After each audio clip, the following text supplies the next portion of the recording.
Kesimpulan sementara, mobil bekas tambang saya. Ingat saya loh ya, bukan yang lain-lain ya. Yuk nonton sama-sama.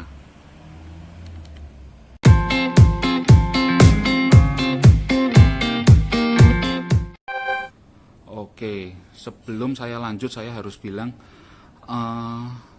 video saya ini jangan dibuat acuan, karena ini sharing pribadi loh ya. Jangan dibuat acuan, buat pertimbangan boleh. Karena ini saya hanya sharing pengalaman. Saya tidak ada maksud menjelekkan siapa-siapa atau menjatuhkan pedagang mobil bekas tambang dan sebagainya. Saya tidak punya kepentingan seperti itu.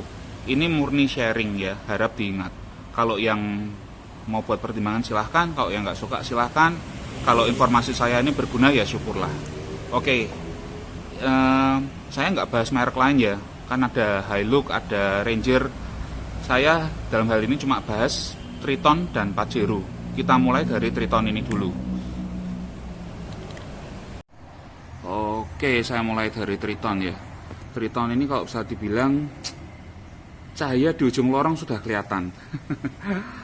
Garis finishnya sudah jelas gitu loh.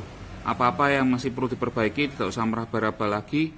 Dan sudah nggak terlalu signifikan kecuali bodi ini ya. Catnya kurang bagus. Ya, Triton ini saya milih sendiri di Samarinda. Memang mesinnya tidak pernah ngasih masalah ya.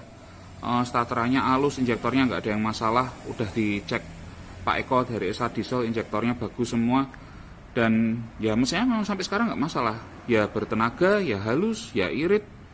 Nah, kaki-kaki beberapa kali sempat ngasih masalah ya, cuman ya udah beres, udah memang ada masalah aneh-aneh pernah lah, cuman ya udah beres sekarang ini, udah nggak ada masalah. Ya ini saya berusaha seobjektif mungkin ya. Kalau Triton ini saya bilang bahan bagus ya. Triton ini bahan bagus. Garis finishnya udah kelihatan, udah nggak bingung lagi. Sudah sering saya pakai jarak jauh. Kadang saya pakai ngangkut mesin Mercy. Yang pernah lihat videonya saya mobilisasi Mercy busuk nih ya, videonya ini. Terus apa? Ini tanah itu masih bisa turun terus. Jadi kalau kita bongkar apa, tanah masih turun. Kita bongkar apa, tanah masih turun. Nah itu yang geli itu. Kok bisa turun terus tanahnya? Nah terus saya mau tanya satu hal. Ini mobil kan dulunya snorkelan. Kok pernah ada yang bilang bahwa di tambang itu tidak ada sungai lah? Terus snorkelnya buat apa? Ini saya bingung nih. Soalnya pernah ada yang komen di salah satu video saya seperti itu. Tambang itu nggak ada sungai om, lah saya jadi bingung, lah snorkelnya bekas apa? Soalnya ini Triton bekas snorkelan, Pajero juga bekas snorkelan gitu loh. Satu hal selain body, ini bedliner saya dapat seperti ini, memang udah kondisinya lubang-lubang ini ya. Ya cariin cabutan aja ini. Oh ya ini baknya punya, catnya udah mulai hancur nih. Ini baknya punyanya HDX, nggak ada ornamen lampunya di sini. Ini saya masih berusaha jual, ya pajaknya baru, fresh, Oktober. Pajaknya baru saya bayar 5 juta. Yo yang minat tak banding harga 150 juta wes angkutan wes. Saya mau ada proyek lain soalnya. Apa proyek lainnya? Ini. Ya pokoknya ini Triton ini saya bilang bahan bagus ya, saya berusaha objektif ya. Cuman sekali lagi saya bilang tolong jangan dijadikan acuan, dibuat pertimbangan boleh. Tapi kan variabelnya tuh kan banyak sekali loh ya viewerku. Kalau beli mobil bekas tambang gini variabelnya banyak sekali. Nggak semua mobil bekas tambang itu ancur-ancur banget, busuk-busuk banget, bener. Tapi kalau dibilang ngasih masalah, ya ngasih masalah. Nah kebetulan Triton ini bahan yang bagus. Nanti setelah ini kita bahas Pajero. Apa aja yang masih kurang-kurang, apa aja yang... Pajero itu cahaya di ujung lorong belum kelihatan. Saya jujur aja. Pajero itu cahaya di ujung lorong belum kelihatan. Oh ya, sama saya mau tambahkan satu hal lagi. Jangan pernah meremehkan biaya perbaikan mobil bekas tambang. Dikiranya cuma perbaikan sedikit-sedikit, dibagusin sedikit-sedikit, gini sudah beres, pokoknya mobilnya sudah kelihatan bagus.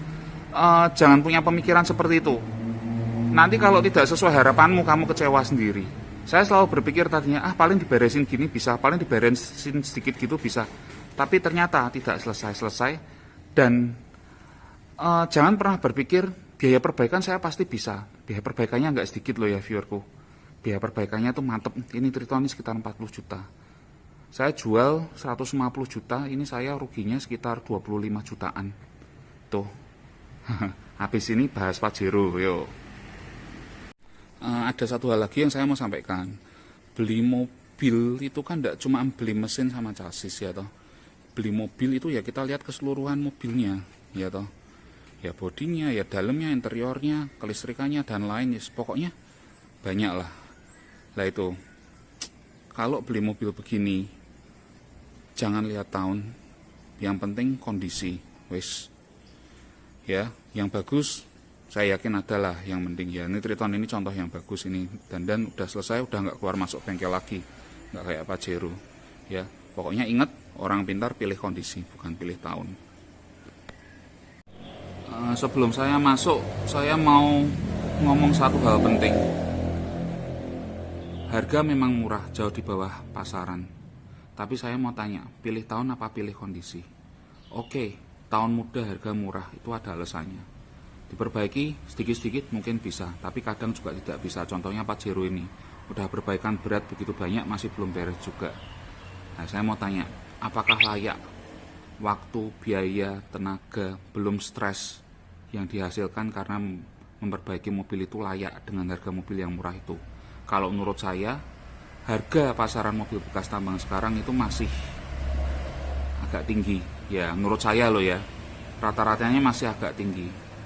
Menurut saya harus turun lagi rata-ratanya sekitar 30%-an baru itu layak. Karena mau jual pun juga tidak gampang ternyata. Tuh loh.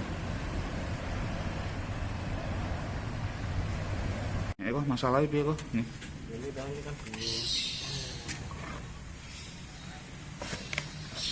ini loh, ini sama ini batuk ini. Oh. Nah ini banon karena sama ini kan data tuh. Oh, data tuh. Nah, ini dua ini, mana ini kan 3 item 1, 2, 3. Kemarin enggak kecekel kok ini. Apa nih? Sing pas bongkar pertama enggak kecekel. Bongkar pertama dilihat sekilas mesti bagus, nggak berani ganti sih. Tuh. Nah kan kelihatan di grip lakernya. Iki apa kok namanya? Ini garpune, ini Garpune. rumahnya grip laker, ini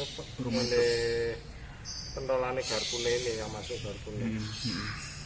Ya wes. Karena kemarin tak ganteni semua lah, nanti gitu. Ini si api kok diganti. Iya, iya. Yo bolak-balik yo jadine yo ngeraba yo. Kan dilihat kan sekilas masih bagus. Sekilas masih bagus. Engko dikira main ganti kesalahan. Tapi ngeraba yo jadine yo ngeraba-ngeraba yo. Mindun Ganteni semua pasti sembuh. mindun gaweni terus yo motor iki yo. Diganteni kabeh.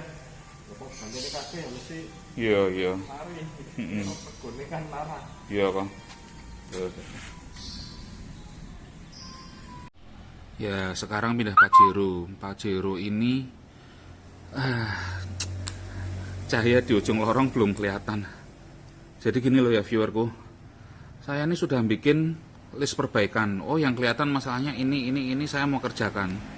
Tapi selagi saya mau kerjakan, tahu-tahu muncul masalah baru yang sifatnya penting gitu loh, harus segera diatasi. Misalnya kemarin apa, rekstir jebol gitu. Ya itu ada aja hal tidak terduga. Memberesin ini kena, memberesin itu yang lain lagi kena. Jadi terus-terus aja seperti itu. Gimana ya? Saya awalnya yang jadi dari semangat untuk perbaikan akhirnya jadi lelah juga. Ya bener ya. Ya mental, ya biaya, ya capek juga karena biayanya udah banyak.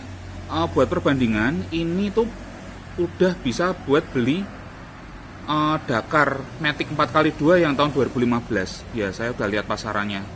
Udah dibuka OLX aja tuh toh. Lihat aja Dakar Matic 4x2 tahun 2015 rata-ratanya berapa? Ini sudah bisa beli. Ya. Nah,